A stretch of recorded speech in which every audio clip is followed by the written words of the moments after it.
صحیح البخاری میں یہ واقعہ تفصیل کے ساتھ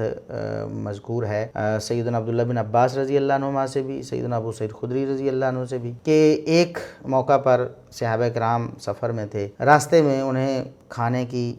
بھوک اور طلب ہوئی۔ چونکہ یہ اسلام کی طرف سے ایک ضابطہ ہے کہ اہل علاقہ جو ہیں وہ مہمانوں کو ضیافت کا بندوبست کریں، ان کو ضیافت کا حق دیں۔ تو صحابہ کرام نے اہل علاقہ سے بات کی کہ ہم یہاں سے گزر رہے ہیں، ہمیں کھانے کے لیے کچھ دیا جائے، ہماری ضیافت کریں، ہم آپ کے مہمان ہیں۔ تو انہوں نے ضیافت کرنے سے انکار کر دیا۔ پھر اچانک ایسا ہوا کہ ایک شخص وہاں سے اس قبیلے سے بھاگا ہوا آیا، علاقے کا جو قبیلہ تھا، جو آباد تھا، اور اس نے کہا کہ ہمارے سردار کو کسی موذی چیز نے ڈس لیا ہے، تو اگر آپ میں سے کوئی دم کرنے والا ہے تو دم کر دے، ہم اس کے احسان مند ہوں گے،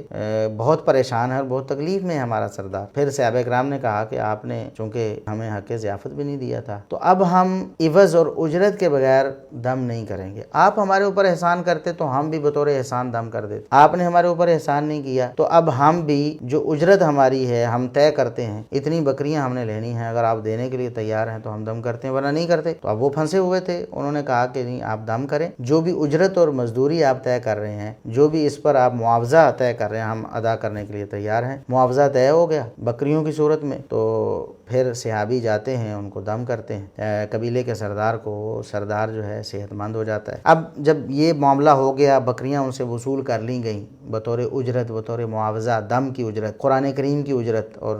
معاوضہ، تو صحابہ کرام آپس میں یہ چمگوئیاں کرنے لگے کہ ہمیں کیا یہ درست تھا؟ ہو سکتا ہے کہ رسول اللہ صلی اللہ علیہ وسلم کو علم ہو تو آپ ناراضگی کا اظہار کریں، تو ہم اس وقت تک یہ بکریاں اپنے قبضے میں نہیں لیں گے، یعنی ان کو ذبح کر کے کھائیں گے نہیں یا اپنے تصرف میں نہیں لائیں گے جب تک رسول اللہ صلی اللہ علیہ وسلم سے جا کے اس بارے میں سوال نہ کر۔ تو اب بعض لوگ یہ کہتے ہیں، آج کے تکفیری ذہن کے لوگ، کہ قرآن کریم کی اجرت جو ہے یا دینی تعلیم پر جو اجرت ہے، دینی امور پر اجرت ہے، وہ حرام ہے، اور وہ نماز پڑھانے کی آپ جناب فیس لے رہے ہیں، یا آپ قرآن پڑھانے کی فیس لے رہے ہیں تو یہ حرام ہے، اور یہ قرآن کو بیچ کے کھانا ہے، وغیرہ وغیرہ، اس طرح کی باتیں کرتے نظر آتے ہیں۔ اور اس حدیث کو بھی وہ اپنے لیے حجت نہیں سمجھتے، اور یہ بہانہ اور عذر تلاش کرنے کی کوشش کرتے ہیں کہ انہوں نے جو بکریاں لی تھیں وہ تو حق ضیافت لیا تھا، جو انہوں نے پہلے دیا نہیں تھا، یہ اجرت اور معاوضہ نہیں تھا۔ لیکن قربان جائیں، محمد رسول اللہ صلی اللہ علیہ وسلم نے جو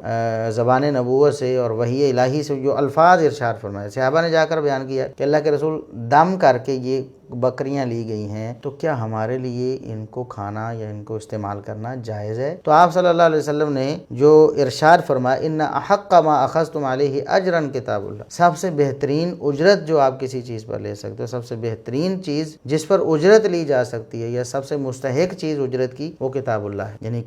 جتنی چیزیں محنت کر کے آپ کوئی مکان بنا کے اجرت لیتے ہیں، آپ کوئی اور خدمت سروس دے کے اجرت لیتے ہیں، یا آپ کچھ اور کر کے کسی چیز کا معاوضہ لیتے ہیں،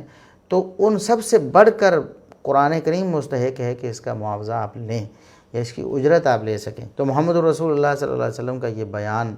بہت ہی واضح ہے اور بہت ہی صریح دو ٹوک ہے کہ آپ نے یہاں اجرت اور معاوضہ قرار دیا ہے ان بکریوں کو۔ سورۃ الفاتحہ کا